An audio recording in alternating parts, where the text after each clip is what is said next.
एमा का बड़ा सफ़र। शोना किड के नाज़रीन, अगर आप चैनल पर नए हैं तो चैनल को सब्सक्राइब कर लें ताकि आने वाली हर नई खूबसूरत कहानी आपको यूं ही मिलती रहे। एक दफ़ा का जिक्र है, एक पुरअमन से कस्बे में एक नन्ही सी लड़की एमा रहा करती थी। एमा बहुत तजस्सुस रखने वाली बच्ची थी जो अक्सर अपनी दोपहर की शामें कस्बे की छोटी सी लाइब्रेरी में गुजारती थी। वो किताबों के सफ़ात में खोकर दूर दराज शहरों, वादियों और अजीबो-गरीब मुल्कों के बारे में पढ़ा करती थी। एक दिन जब वो एक मोहम्मदी किताब के सफ़े पलट रही थी, अचानक एक रंगीन सा फ्लायर किताब के बीच से निकलकर इसकी गोद में आ गिरा। फ्लायर की एक तालीमी प्रोग्राम का इश्तिहार था जिसके ज़रिए तालिब इल्म दूसरे मुल्क जा सकते थे और चंद माह किसी बड़े शहर में रहकर वहाँ की ज़िंदगी का तजर्बा हासिल कर सकते थे। एमा की आंखें चमकने लगीं, इसका दिल ज़ोर ज़ोर से धड़कने लगा। इसने फ़ौरन फ्लायर अपने बैग में रखा और घर की तरफ दौड़ लगा दी। घर जाकर इसने अपने वालिदैन को सारी बात बताई। इन्होंने एमा के चमकते चेहरे को देखा और महसूस किया कि इनकी बेटी इस मौके के लिए कितनी पुरजोश है।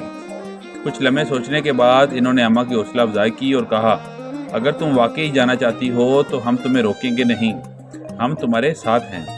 कुछ दिनों के अंदर अंदर एमा ने फॉर्म भरे, तस्वीर लगाई, दस्तावेज तैयार की और स्कूल से तस्दीक हासिल की। चंद हफ्तों बाद एमा के नाम एक ख़त आया।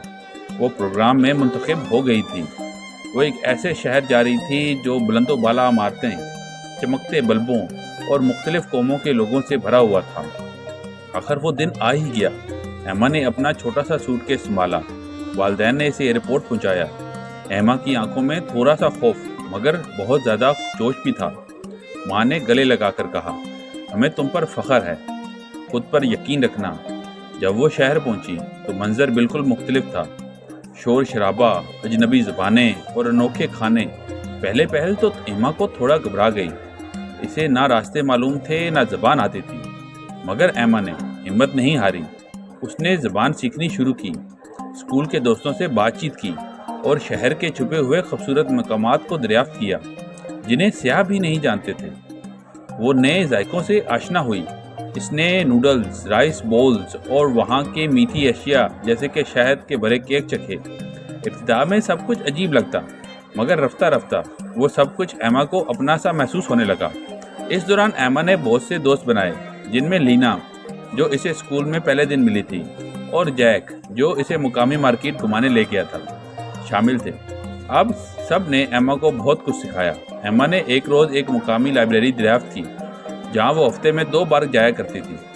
वहाँ इसे पुरानी किताबें, नायाब नक्शे और शहरों की तारीख के बारे में दिलचस्प मालूमात मिलती थी। एक दिन स्कूल में सकाफती दिन मनाया गया। एमा ने पाकिस्तान का रवायती लिबास पहना और सबको अपने मुल्क के बारे में बताया। सब बच्चों ने तालियां बजाईं और टीचर ने एमा की बहादुरी को सराहा। एमा अब भी वही लड़की नहीं रही थी जो कस्बे से रवाना हुई थी। वो मज़ीद खुदइत्माद, समझदार और बालिग हो चुकी थी। इसे अपनी कामयाबियों पर फ़ख्र था। जब इसकी वापसी का वक्त आया तो इसके दिल में एक अजीब सी उदासी थी, मगर साथ ही खुश भी। वो इतना कुछ सीख कर वापस जा रही थी। दोस्तों ने इसे अलविदा कहने के लिए एक खूबसूरत तकरीब मुनक्कद की जहाँ सब ने एमा को यादगार तोहफे दिए। घर वापस आकर एमा ने अपनी कहानियाँ सबको सुनाई। लाइब्रेरी में बच्चों को अपने तजर्बात सुनाए, स्कूल में एक प्रेजेंटेशन दी और वालिदैन के साथ तस्वीरी एल्बम बनाया। अब एमा के दिल में एक ख्वाब था, दुनिया के दूसरे हिस्से भी देखने का और दूसरों की मदद करने के, ताकि वो भी नए तजर्बात से गुजर सके। एमा की कहानी ने पूरे कस्बे के बच्चों को मुतासर किया। अब हर कोई अपने ख्वाब पूरे करने के लिए सोचने लगा और यूं एमा ने सीखा कि कभी कभी अपने आरामदा दायरे से निकलकर नए रास्तों पर चलना ही असल कामयाबी है। शोना किड के नाजरीन, अगर आपको एमा की कहानी अच्छी लगी है तो इसको लाइक करें और इसको अपने दोस्तों के साथ भी शेयर करें। कल मिलते हैं एक नई और खूबसूरत